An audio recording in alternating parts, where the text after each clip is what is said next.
So June 2020 for Aquarius Risings is an interesting contrast to the prior months because it's asking for a radical amount of self-care as you radically ramp up the amount that you're taking yourself and your goals and your pursuits seriously.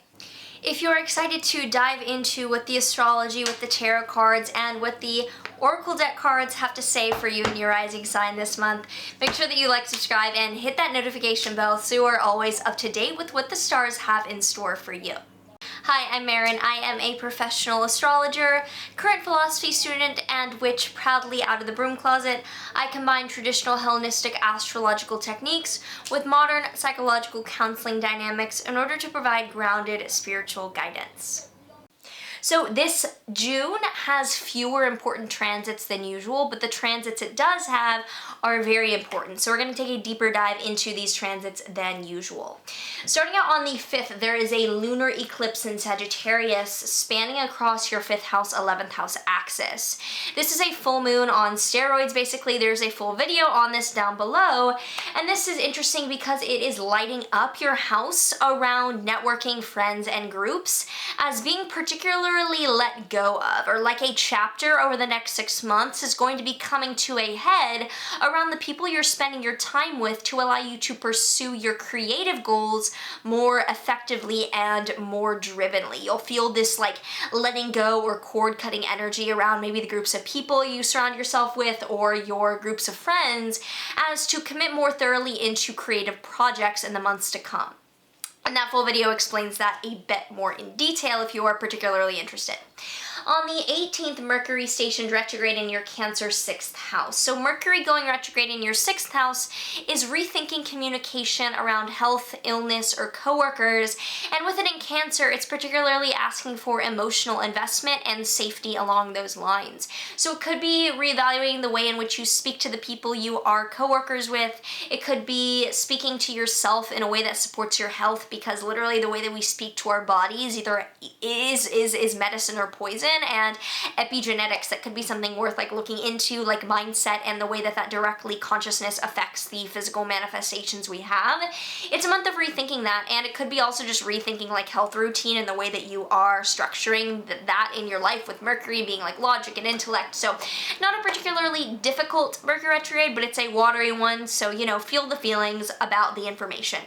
On the 20th, the Sun then enters your Cancer 6th house, further illuminating that way or that part of your chart around the things that you have to deal with to do the things that you want to do, those things like taking care of yourself and your coworkers. It's going to be a focus. Because then on the 21st, there is a solar eclipse in Cancer in your 6th house, a new moon on steroids, full video linked down below. This is going to be for you a final new beginning around taking care of yourself, your physical body, the way that you're healing illness, the way that you are working with subordinates or coworkers, people beneath you as well, in a way that allows you to pursue creative projects more effectively. So it's kind of like you're finally setting in stone what is going to ground you and your well-being most simply for these next 18 months when the focus is on your output and your creative projects. So that full video will explain that more because it's a really complicated, elaborate new moon solar eclipse. So I recommend you get the info from there. Then on the 25th, Venus is stationing direct in your Gemini 5th house. These past few weeks have been a rethinking of relationships, romantic relationships, and relationships with children.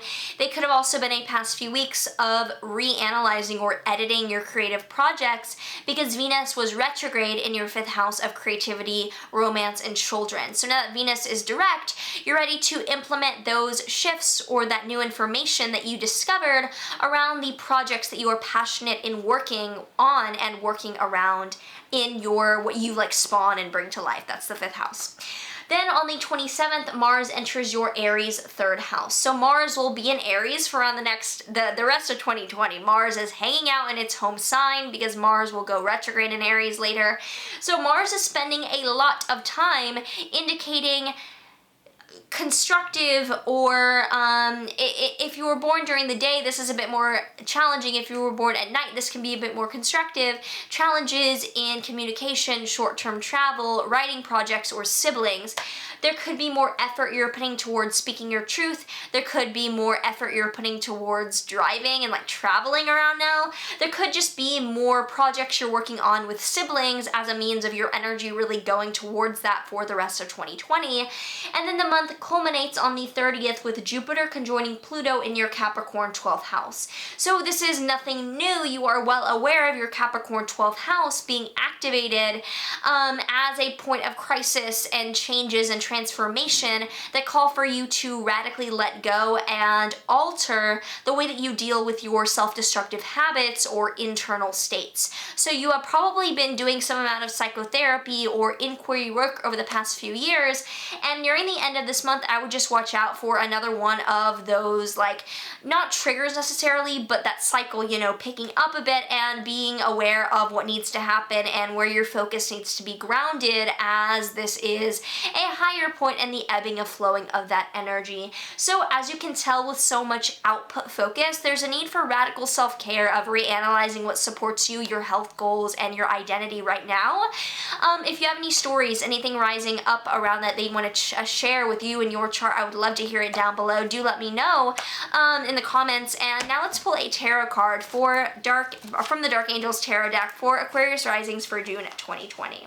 So we have the Queen of Pentacles, and this represents fertile earth to build our manifestations on. So this is asking you to make sure that the foundations that you are supporting your well-being in allow for you to attract in and create that in which you're looking to create, so that you start at square one with that hierarchy of needs. We have to make sure that we're well fed, well nourished, well slept, well energized, and then we can build on top of that the more fun things in life. So it's a call and a reminder that that energy is so available for you right now to ground in a new grid of self-care. Next, let's pull a Witch's Wisdom Oracle deck card for some final wisdom for Aquarius Risings. Broomstick. Clearance. Okay, that's a bit of a fun card to look at. Let's see what comes up for Broomstick. If I could open. Okay. Give a tickle and flick with a helpful broom. Let's clear some space and make some room. Open windows, let air in. Clear the way around within. This magic is worked with harm to none, so mote it be there it is done. So broomstick, clearance. Where can you use your energy towards eliminating that which does not support you? Because there's probably a lot that you do that's already super helpful. It's just about not being information overload right now. Like finding those things that you want to pursue in self-care, in your goals, in the way that you are attracting in your identity that is constructing right now one of maturity and upliftment. Can you focus in on the tasks that really support that and cut away the fluff? So again, if you enjoyed this, do let me know what you're thinking, what you're feeling as your Aquarius rising self for this June 2020. Like, subscribe, do all of the things. Check out Rashi down below. Check out my personal consultations. If you are looking for a reading, I would love to privately help you out during this time to support you in your goals. Sending so much love, and I will see you in the next video. But there is one thing you're all